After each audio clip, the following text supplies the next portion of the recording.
tomēr tas prasa savu laiku, finanses un paņemt daļu no manis, tas motosports, jo tas jau arī nav tā, ka iziet tādā puķītes aplēktī, piemēram. Katru reizi, kad tu kāp tam mocu virsū, tu apzinies, uz ko tu paraksties un ka tu vari neatbraukt atpakaļ it kā. Tāpēc baigi fanātiski es neesmu uz to noskaņos, bet jā, patīk, paldies Dievam arī sanāk un domāju, ka tā arī paliks. Stāv Peters servis ir uzņēmis man savā kolektīvā, es tā kā praktizējos, mācos vēl pagaidām, protams, bet sanāk, jā, patīk tos mocīšus ķimenēt, jo nav jau, kā saka, divu vienādu moču, tu var atbraukt divu pilnīgi vienādu, bet tāpēc tās kaut kur viņi atšķirās. Tas tā kā interesantāk ir, kad tu zini, ka nav konvejera darbs, jā, ka tu visu laiku vienu to pašu darbu, bet kaut kas citādāk ir. Jā, kā jau teicu, visu laiku mācies kaut ko. Tas man liekas, ka tas tā interesanti ir. Nav ofisā pie papīra un sēdzi komputerā, lūkoties taurām vienā. Tas tā kā bišķi interesanti, tā jūties tā kā savā vidē apmēram, nāc uz darbu ar prieku. Tas bija baigi interesanti vispār par tiem sačiem un močiem. Es, ļoti sen jau ņemot tā kā pa biķinieku trasu, tā kā tiesnesis, tā kā darbinieks, es nezinu, kā lai tur nosauc. Un bija tā, ka man močs baigi nepatika kādreiz. Tieši, kad es tiesētu un iebāzu. Jo stāv malā, viņi tur brauc ātri un tur īsti neko redzēt nevar un kaut kas likās ne tā. Bet tad pagāja kaut kāds laiks, es nopirku poketbaiku mazo. Vēl kāds mazs mocījums. Bet es viņu nopirku mērķi tādu, ka tu brauc kaut kur atpūsties, iemet bagažniekā iekšā pa pļauju pārtīties.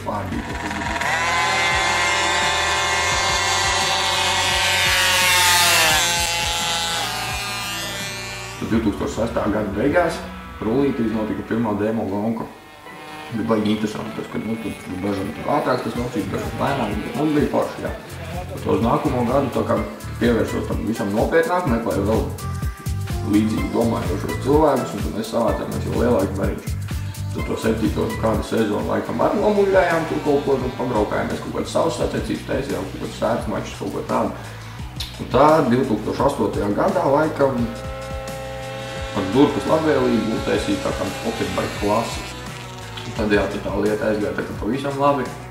Lielākais laikam mēs uz startu 18 gadiem. Tā poketbike klasē ar svešu motociklu. Kaspars Rīgls ieņem pirmo vietu. Visādā ziņā ar šitādu motociklu Trīna arī tevi apcīt, ja? To atceries. Tātad Šūtelim Edgaram no viņam ir šampānietis pienākās Šūtelim Edgaram par šitādu motociklu izīrēšanu. Es nopirku 125 metru. 94. gada, bet baigi labais tas motocikls bija. Ar to tur pamēģināju kaut kādu vairāk, kā pusi vasaru es vienkārši braukāju pa trasēm un trenējos tā kā. Jau bija bail, kā reiz uz moču, reiz sacensībās līdz tiešām kaklu lauku. Pēdējo Durkas gonku braucu, biķerniekos viņi bija. Tur es tā kā pārliecinātāks par sevi nekā citā trasēs, pa cik no tuvāk, tur arī tika aizvadīti visi lielākie treniņi. Un tur es braucu, jā, tur sanāca un viss bija baigi forši, laikam kaut kādu vietu arī dabūju otro laikam kaut kas tāds. Bet tad mēs baigie bari bijām arī vēl. Un pa nākamo gadu es braucu, jā, lielo klasi arī, lielo gonku Latvijas-Baltijas čempionātu. Bija smieklīgi tas, ka sanāca iegūt to Latvijas čempionu titulu, bet tāpēc, ka mēs bijām salīdzinoši mazi.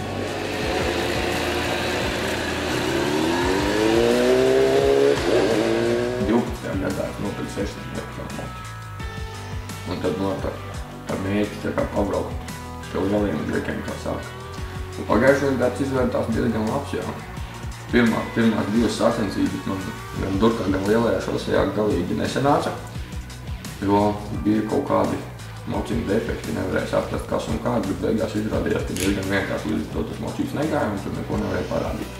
Bet laikam beigās tur tai sezonē viss tika savests kārtībā un jā, un cīnījos par priekšgalu, un tas beigās arī sanāca, tā kā iegūt Durkas tautas klases čempionu titulu.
priekšu pabraukt.